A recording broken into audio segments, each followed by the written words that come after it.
Ada Polda sudah saya perlihatkan ya. Ya. Nah, sekarang Betul. Betul. sekarang ini Pak. Ya. Karena ini sudah jelas, saya sudah memperlihatkan surat tugas kepada Bapak. Nah, rencana saya, Bapak, saya mau akan bawa Masalah apa saya, Pak? ya masalah terkait masalah itu nanti dari hasil pemeriksaan. Oh, bisa. Dari hasil pemeriksaan. Ini ada masalahnya itu. Ya makanya itu Pak. Nanti kita dari hasil pemeriksaan Bapak itu, ya. Ini ada surat penangkapan Bapak juga. Nanti kita berikan ke Ibu. Ya, Masa kan? yang ditangkap, Pak? Tanggung jawab, Pak. Tanggung jawab. Biar orang kampung bisa turut gimana? Nggak usah seperti itu. Enggak macam itu. Nggak usah seperti itu. Masa yang kayak gini? Ayo rekam ini. Mm-mm. Enggak bukan masalah itu. Kita harus jelas Pak, kasusnya apa? Ya kasus perampasan itu. Masa ya? Bapak tahu saya merampas kapan? Ya memang nanti Bapak hasil pemeriksaan Bapak nanti kita akan Ya bisa uangkan ini dan bisa. Saya PPS ini bisa. Meteran ibu bisa saya. Mau bawa saya untuk apa? ya nanti kita minta keterangan di Di sini pun bisa saya berikan keterangan Pak. Saya kejadian kan ada di kita- sana. Iya betul. Kejadian saya tidak ada di sana. Di sini Betul. bisa. Ke sana ngapain saya di sana? Betul. Nanti Tangkap aja orang-orang yang mau Sriwijaya itu. Saya silakan aja. Saya tidak ada yang dilepasi. jadi jelas. Kumpul orang Kalaman kumpul Nggak aja usah semua. kayak gitu. Kumpul semua, ayo. Jangan jadi masalah. Oh ini masalah buat saya. Hah? Nangkap saya apa? Masalahnya? Iya nanti hasil pemeriksaan itu yang Kapan saya menentukan diminta Bapak. keterangan? Ya makanya mau kita minta keterangan. Ya, sekarang bisa saya buat. Ya nanti kita di Polres untuk Enggak, minta ngapain saya keterangan. ke sana? Saya nggak tahu masalahnya.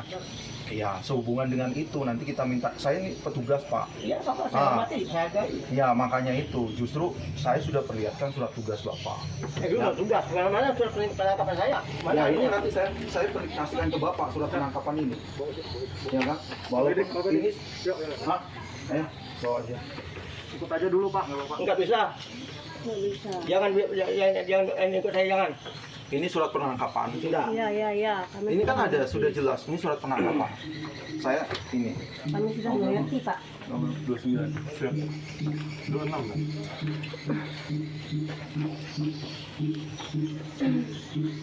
Nah itu Rekam nih Bel. Jangan anak bergol paksa tak rekam. Aneh yang diberkol paksa. Saya anak Jangan, Pak. Masa, Pak? Bisa. Nggak bisa, Pak. Kalau saya ada apa dulu? Aneh, Ja. Rekam deh Bel. Aneh, Ja. Enggak, saya Kenapa, Pak, yang dipaksa-paksa kayak gini, Pak? dulu. Apa masalahnya?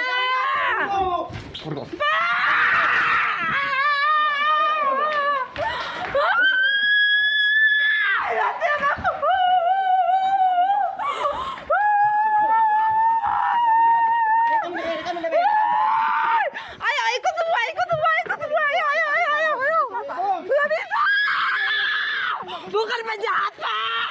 Bapak, ini bukan penjahat, Pak.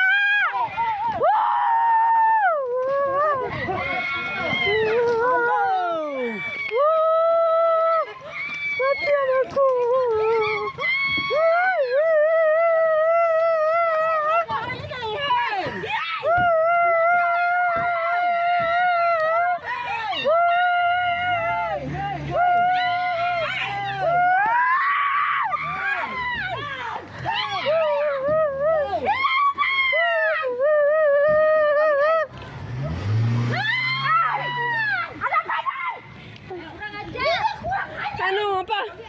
Langsung apa namanya?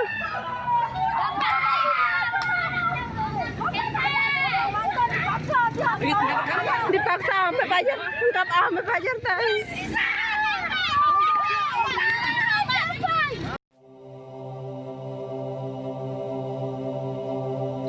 Di sebelah timur desaku ada 16.000 hektar dan sebelah baratnya ada 6.000 hektar.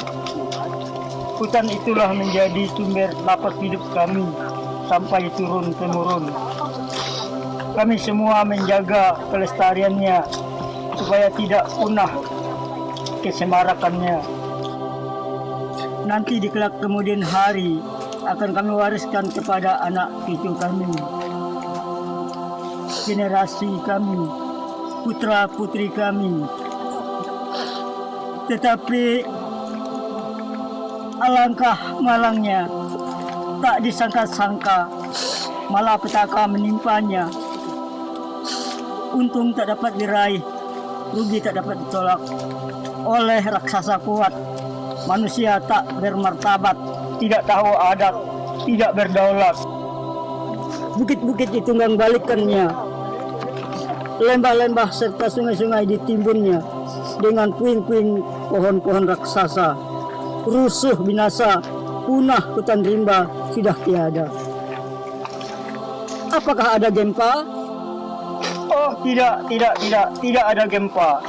Itu perbuatan manusia hebat, tetapi tak bermartabat. Kami tak berdaya, tanah kami yang dirampaknya, tinggal air mata, batin kami terbabat luka. Oh Tuhan seroa semesta alam, sia-sialah pemberian-Mu itu, tanah kami pemberian Tuhan. Allah kami dijarah punah oleh kekerasan. Tolong kami ya Tuhan, kami percaya akan janji-Mu. Engkau akan menentang orang-orang congkak dan membela orang-orang tak berdaya. Jadilah seperti sabda-Mu itu. Amin, amin, amin. Amin.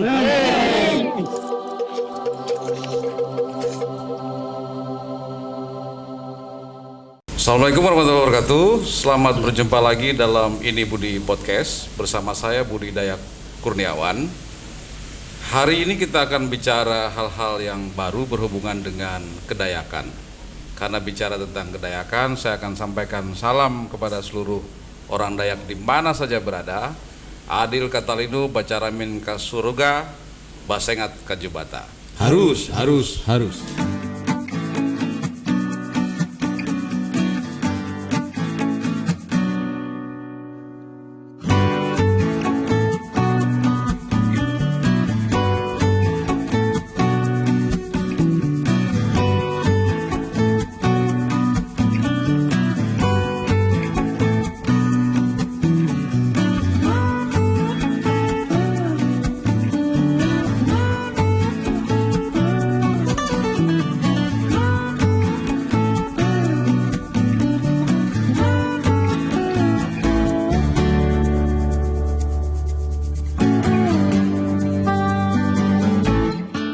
Hari ini kita kedatangan tamu. Beliau adalah Pak Dr. Darius Dubut, orang yang luar biasa. Nanti kita akan lihat profilnya. Sedikit bocoran, Pak Darius mengajar banyak di berbagai tempat dan beliau ini salah satu alumni dari Universitas Hamburg, Jerman. Berikut kita lihat cuplikan profil Pak Darius.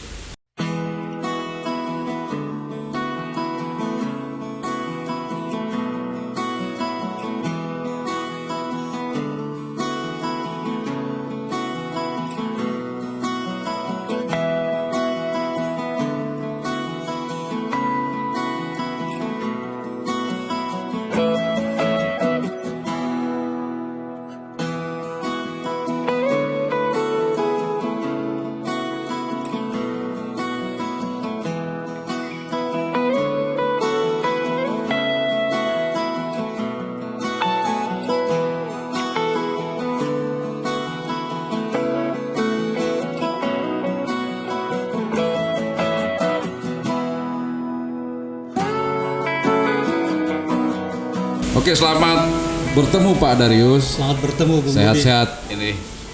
Pak Darius, ini kita bicara tentang kedayakan hari ini. Saya kira hari ini banyak peristiwa yang mengejutkan dan membuat banyak orang-orang Dayak juga di luar Dayak tertarik pada persoalan-persoalan kedayakan.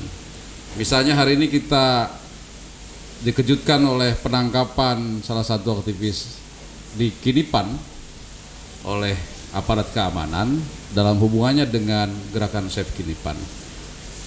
Peristiwa ini saya kira bukan sekali ini terjadi ya, soal tanah dan lain-lain. Pak Darius melihat peristiwa Kinipan ini bagaimana melihatnya? Apakah ini bentuk ketidakpedulian negara dengan segala macam kebijakannya dengan komunitas orang Dayak, atau seperti apa Pak melihatnya? Baik Bung Budi, terima kasih. Salam sejahtera untuk kita semua. Saya melihat bahwa kasus Kinipan ini adalah semacam gunung es.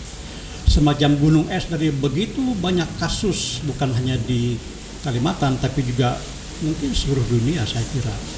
Dan kenapa gunung es? Karena hari ini dan beberapa hari kemarin dia meletus, tetapi sebenarnya di bawah itu menyimpan banyak sekali persoalan. Nah, kenapa Kinipan jadi viral? Oleh karena terutama di kalangan warga Kalimantan Tengah, di kalangan orang Dayak. Oleh karena pertama ada semacam solidaritas kedayakan. Dan terlebih daripada itu bahwa ketika teman-teman dari Kinipan itu mengalami perlakuan yang tidak adil oleh negara dan dianggap sewenang-wenang, maka mereka tidak hanya melihat sebagai kedayakan, tapi juga melihat bahwa ada isu besar di balik itu, isu tanah.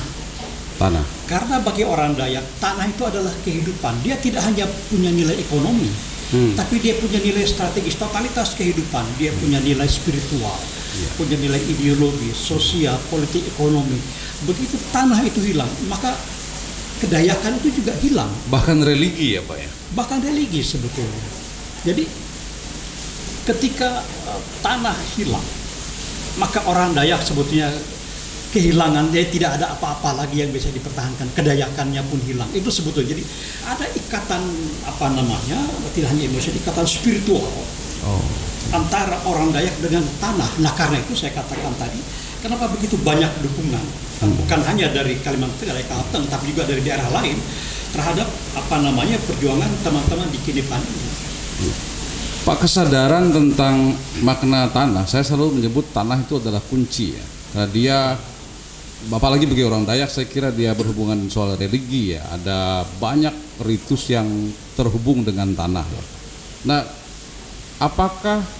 kenapa selalu terjadi persoalan perebutan sumber daya? Musuhnya selalu negara, terus ada aparat dan lain-lain. Ini persoalannya apakah di sebelah sana itu tidak memahami makna tanah bagi orang Dayak atau seperti apa, Pak? Iya, jadi sebenarnya ada konflik ini adalah konflik dari dua sudut pandang yang berbeda. Sudut pandang beda. Negara, terutama sekali sejak zaman Orde Baru itu melihat tanah dengan segala apa yang hidup di atasnya itu sebagai semata-mata sumber daya ekonomi. Dilihat hanya ekonomi. Hanya punya nilai ekonomi. Dia tidak melihat bahwa sementara orang Dayak melihat tidak hanya punya nilai ekonomi, dia adalah totalitas kehidupan. Nah, ketika dua kepentingan ini tidak terakomodir, maka terjadilah konflik-konflik. Dan yang malangnya lagi adalah dalam konflik ini maka negara dengan segala kekuatan yang ada padanya dia menekan masyarakat sipil, masyarakat Dayak yang hanya bertahan dengan dengan ideologi kedayakannya itu. Mereka tidak punya alat senjata, hanya berjuang ya seadanya. Nah di sini menurut saya. Lalu yang kedua, juga di kalangan orang Dayak sendiri terjadi pergeseran nilai. Ketika pendidikan modern masuk, sebelumnya bagi orang Dayak, ketika orang Dayak mengatakan tanah itu adalah kehidupan, maka tanah dan manusia dan tanah itu adalah sesama subjek, sesama pelaku kehidupan. Pendidikan modern masuk, termasuk sending juga kemudian mengubah ini semua, sehingga tanah, alam, hutan itu menjadi objek. Nah, sementara sebagian besar orang Dayak juga masih berpegang pada subjek-subjek tadi ya. Walaupun sebagian sudah, karena itu banyak juga orang Dayak yang kemudian pro pada perusahaan dan seterusnya. Banyak juga orang Dayak yang bertahan bahwa ini kita subjek sama pelaku kehidupan. Di situ ada pergeseran. Jadi ada dua hal tadi itu. Negara yang lebih punya kepentingan kapitalistik, rakyat orang Dayak yang punya kepentingan yang menyeluruh karena menyangkut kehidupan mereka, dan pergeseran nilai tadi itu. Pak, artinya persoalan seperti Kinipan akan terus terjadi dong Pak kalau tidak ketemu di cara berpikir negara dengan kearifan lokal yang menjadi bagian kehidupan utama orang Dayak. Saya melihat iya. Akan terus berulang ya Pak? Akan terus berulang. Nah, kita akan lihat nanti reaksi, karena akan ada food estate di daerah Kapuas, Pulang Pisau. Saya melihat sebetulnya ini juga akan mengulangi kegagalan pemerintahan baik zaman Soeharto maupun SBY. Dan saya percaya bahwa nanti itu akan muncul lagi konflik-konflik, belum lagi dengan orang-orang baru yang datang, yang kemudian menjadi tenaga kerja di food estate itu. Nah, ini yang menurut saya luput dari pengamatan pemerintah hal semacam ini. Dan saya kira sejak Hindia Belanda ya Pak, sampai Orde Baru sampai hari ini itu saya kira tidak ada kebijakan negara produk menjadikan food estate itu berhasil. Saya kira di Indonesia. Iya, betul. Salah satu misalnya kerusakan lingkungan paling besar adalah ketika proyek lahan gambut juta hektar misalnya, yang sampai hari ini masih meninggalkan persoalan. Merauke juga gagal. Merauke juga gagal. Saya kira nggak ada catatan sedikit pun keberhasilan pencetakan sawah di baik sejak era Hindia Belanda maupun hari ini. Betul. Tapi itu diulang terus. Kenapa ya Pak? Apa?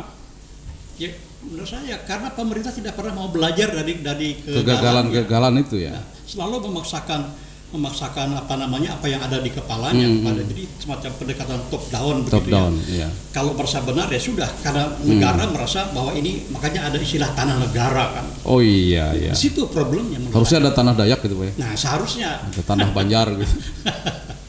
Iya, Pak, dari saya melihatnya begini.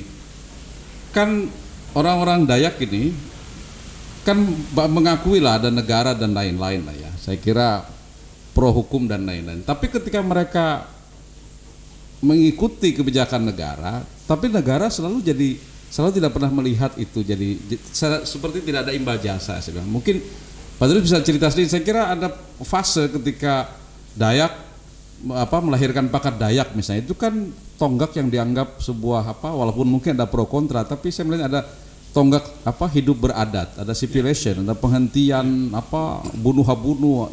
Nah, ketika itu orang Dayak oke, Pak, mau diatur, mau bikin aturan sendiri yang lebih beradab tanda kutip ya.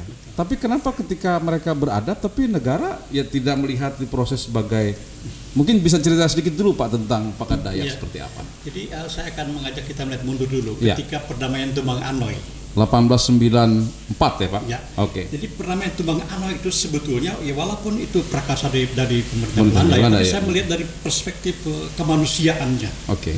Penghentian saling mengayal. Hakayau itu. Sab itu kan balas dendam. Iya, bunuh-bunuh, asang-masang, jipen-hajipen. Betul. Ya. Dan itu bagian dari semacam siklus kehidupan ya. Betul. Pelestarian lingkungan, makanan. Tapi kemudian ketika Belanda memprakarsai perdamaian Tumbang Anoy, itu bagi saya melihat sebetulnya ini disitulah terbentuk apa yang kita namakan kedayakan. Bahwa Borneo ini adalah betang kita bersama. Rumah besar bersama. Rumah besar bersama orang Dayak di situ. Nah, sehingga kemudian selalu ada ikatan, semacam ikatan emosional antara Dayak Ngaju, Dayak Bakumpai, Maanyan, dan seterusnya dengan yang di Kalimantan Barat. Nah, kemudian ini memuara pada Pakat Dayak. Pakat Dayak itu tidak hanya di Kalteng, tapi juga ada di Kalbar, betul. Di daerah-daerah Kalimantan. Nah, ini sebetulnya lebih memperlihatkan pada kesadaran hak-hak politik orang Dayak. Bahwa kalau dulu pada Tumbang Anoy itu baru tahap kesadaran kebersamaan, tapi Pakat Dayak menjadi bukti bahwa ini adalah munculnya kesadaran hak-hak politik orang Dayak. Nah, tapi pertanyaannya tadi, kenapa itu kan sumbangan luar biasa tuh Pak. Kalau enggak tradisi penggal kepala saya kira masih ada sampai hari ini ya. Sebetulnya. Nah, kenapa yang ada tanyakan terjadi semacam kemerosotan nilai-nilai itu ya, padahal Pakat Dayak itu sebagai sebuah wadah untuk mengaspirasikan suara Dayak, politik Dayak bersama. Karena tadi itu pendidikan modern di Barat itu mengasingkan kita dari lingkungan. Padahal orang Dayak tidak bisa diasingkan dari lingkungan, karena begitu dia dicabut dari lingkungan hidupnya dia akan mati. Sebab itu orang Dayak yang kemudian mengalami proses pendidikan modern itu, yang melihat pendekatan subjek objek tadi itu, dia teralienasi dari lingkungannya. Lingkungan tidak punya nilai apa-apa selain punya nilai ekonomi saja. Nah, itu yang pertama. Yang kedua, sekarang ini muncul kan aman, arasi masyarakat adat wisata di Dayak, Dewan Adat Dayak, banyak sekali saya kira. Tetapi ketika Kinipang terjadi, ketika Meratus misalnya, mana Dayak yang lain? Jadi saya melihat bahwa organisasi yang berlabel Dayak ini ya hanya mungkin bagi saya nyuri aja itu. Nyuri Dayak, tapi dia kedayakannya tidak ada. Pertanyaan nih misalnya ketika kasus Kinipang, mana Dewan Adat Dayak? Tidak berbicara. Sehingga saya tanya kepada teman-teman, loh, ini Dewan Adat Dayak ini ada beneran apa enggak? Dari situ saya melihat sebetulnya bahwa nama Dayak itu hanya label saja, tetapi isinya kosong, spirit kedayakan itu tidak ada. Saya kira itu introspeksi Pak. Saya kira untuk semua yang menggunakan label Dayak bahwa banyak sekali lembaga saya kira, tapi agendanya bisa jadi berbeda-beda. Jadi kelompok A, B, C, D tetap menggunakan label Dayak, tapi mungkin agendanya berbeda. Dan sebetulnya umumnya ya agenda utamanya politik, merebut kekuasaan, sehingga di kalangan orang Dayak sendiri dengan DAD-nya dengan mana ini semua kejadiannya konflik. Pak, harusnya gimana agar jangan ini kan jadi kembali ke zaman Belanda, tidak perlu dipecah belah, dikuasai tapi dia pecah belah sendiri gitu loh Pak. Nah, seharusnya tidak usah saling berebut, tapi bagaimana ini ada semacam perjuangan bersama. Oke lah, merebut posisi-posisi penting itu menjadi perjuangan masing-masing. Tetapi ketika ke dalam, dia harus isu-isu internal, dia harus menjadi sebuah perjuangan dan keprihatinan bersama. Pak, kembali ke soal Pakat Dayak ya, Tumbang Anoy. Banyak memang orang merasa bahwa itu disponsori Belanda. Ada beberapa misalnya sub Dayak yang tidak mau hadir misalnya. Lalu kemudian melanjutkan tradisi kayau-hakayau. Lalu kemudian orang nggak bisa membedakan tuh Pak, asang maasang, bunuh habunuh, jipen hajipen dan kayau ketika peristiwa Sampit misalnya. Sampit orang itu kayau. Bisa Pak Darius jelaskan? Ini kan beda-beda kan Pak, kayau berbeda, jipen hajipen berbeda. Nah kadang-kadang di luar komunitas Dayak merasa kayau itu mudah saja dilakukan, padahal itu kan urusannya lebih epistemologis ya Pak, lebih berbeda. Mungkin bisa dijelaskan Pak ke kawan-kawan yang menonton ini. Kalau konflik Sampit, Sambas, Kalbarit sebenarnya itu bukan dalam konteks hakayau. Ya betul. Bukan. Tapi lebih dalam konteks perang suku. Asang masang kalau dalam bahasa Ngajo ya Pak. Perang suku bukan hakayau, karena kalau hakayau itu dia selalu punya nilai mata rantai kehidupan begitu ya. Betul. Dengan hakayau maka jumlah penduduk berkurang. Tapi Sampit, Sanggauledo misalnya, tidak ada hubungannya. Itu betul-betul perang antar suku ketika ada harga diri orang misalnya ada terganggu begitu. Pak, untuk agenda perjuangan Dayak, menurut Pak Darius boleh nggak sih kita ngebluff gitu bahwa kita nih orang Dayak yang seperti apa gitu, tapi kalau untuk perjuangan yang baik boleh nggak sih ngebluff gitu? Kan orang sering bilang kan nggak ampuh lagi tombak, parang, mantra di situasi seperti ini. Gimana Pak?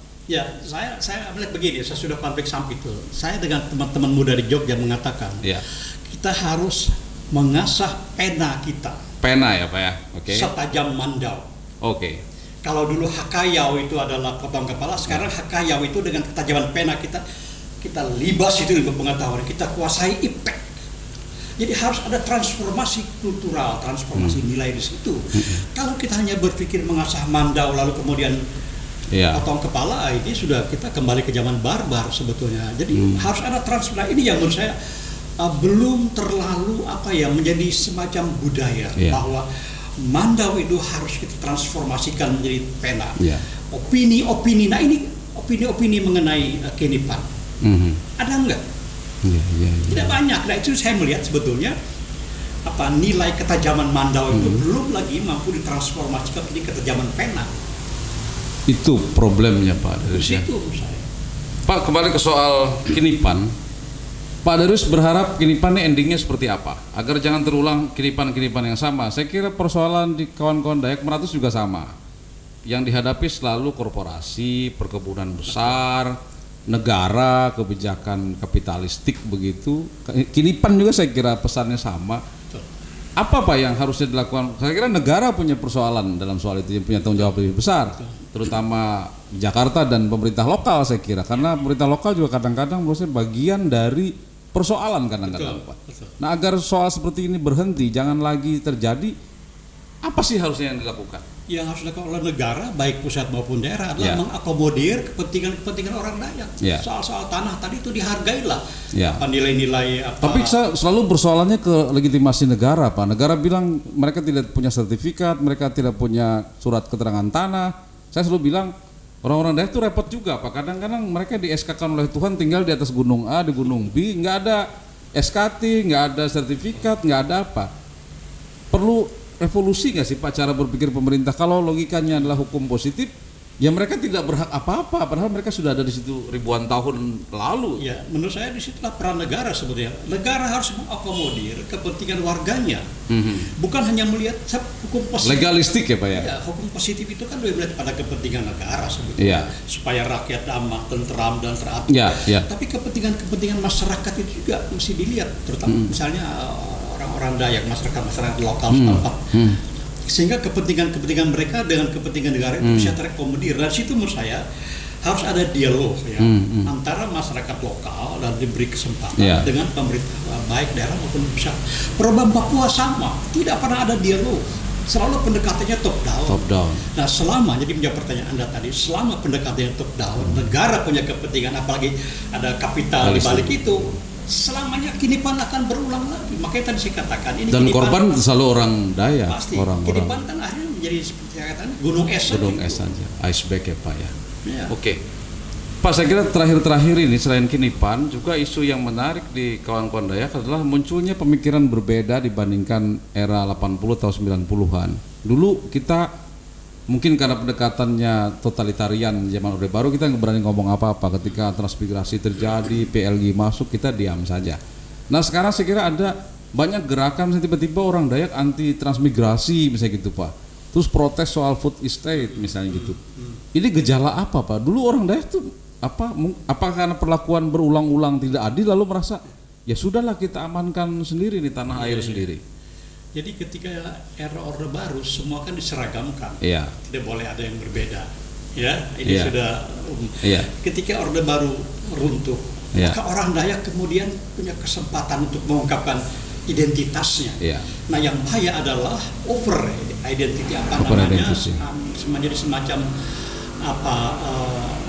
nasionalitas etnik yang berlebihan sehingga kemudian melihat orang lain sebagai lawan. Saya ini euforia yang berlebihan itu melahirkan efek yang negatif. Dalam kehidupan berbangsa ini. Saya kira itu juga yang terjadi dengan Dayak misalnya. Tapi yang terjadi justru para politisi mempergunakan isu-isu primordial semacam itu untuk memperoleh dukungan massa. Ini kan celaka. Isu setback ya Pak? Itu dia. Seharusnya kalau kita berbicara kedayakan itu mesti dibicarakan dalam konteks keindonesiaan. Apa yang kedayakan berikan dalam rangka keindonesiaan. Indonesia kan sebetulnya proses yang belum selesai. Kedayakan juga kan masih mencari dia di mana tempat Dayaknya dalam konteks Indonesia. Mestinya ke sana perjalanannya. Tetapi ketika Orde Baru runtuh, tidak, karena Orde Baru menekan semuanya seragam. Lalu seperti balon yang ditekan kumpul. Wah ini lalu euforia, wah ini tanah Dayak, ini malahan ada yang wah Republik Dayak. Kira semacam itu. Atau orang Dayak terlalu baik Pak. Saya selalu bilang gini lah ya, Kalimantan tuh saya kira nasibnya tidak beda jauh lah dengan Aceh zaman dulu atau Papua seperti hari ini lah ya. Perlakuan negara kan kadang-kadang berbeda tanda kutip. Nah tapi di tempat lain kan orang menuntut merdeka. Orang Dayak dan orang-orang Kalimantan tuh enggak apa. Saya kira apa itu terlalu baik ya atau apa sih? Gejala apa, atau kita memang merasa bagian Republik ini walaupun diperlakukan kurang enak? Sebetulnya bukan tidak ada ya, ada suara-suara selalu ada itu ya Pak? Ada walaupun dia tidak separatis minimal negara bagian lah kira-kira semacam itu. Semacam itu. Tapi yang Anda katakan orang Dayak terlalu baik, saya kira betul ya. Dari dulu itu misalnya begini, di kampung kami di Tamiang Lansana, orang hulu sungai datang itu untuk berladang itu silahkan dikasih, tidak ada masalah. Juga kemudian kan di Palangkaraya ketika orang Madura datang silahkan saja, tidak ada masalah di situ. Tetapi menjadi masalah ketika tadi itu penyeragaman, jadi ada dua hal yang berbeda ya. Penyeragaman kemudian seperti balon yang ditekan tadi mumbul, lalu ini euforia identitas itu saya kira di mana-mana akhirnya.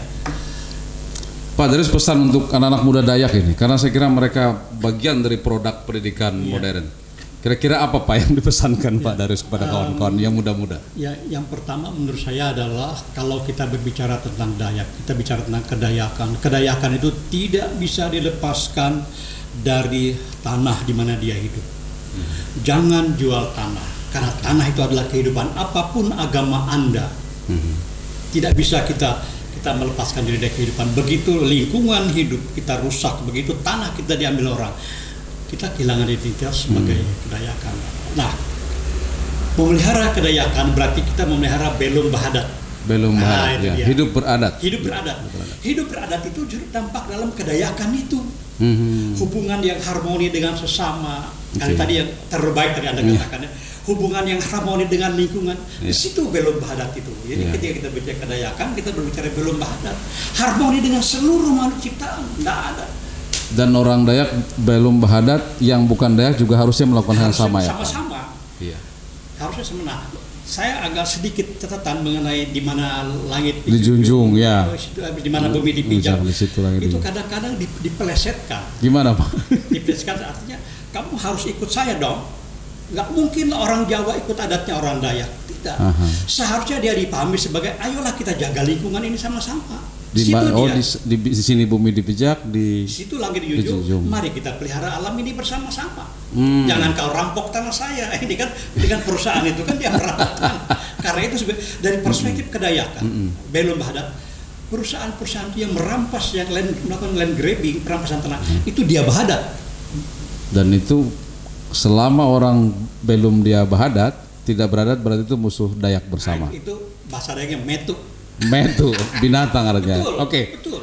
Pak Darius, terima kasih banyak, ini luar biasa. Semoga memberi inspirasi ke kawan-kawan Dayak di mana saja, juga paling tidak Republik ini menengoklah orang-orang Dayak yang baik-baik ini agar jangan lagi terjadi land grabbing, perampasan tanah, tidak lagi terjadi kinipan-kinipan baru atau kasus meratus baru. Betul.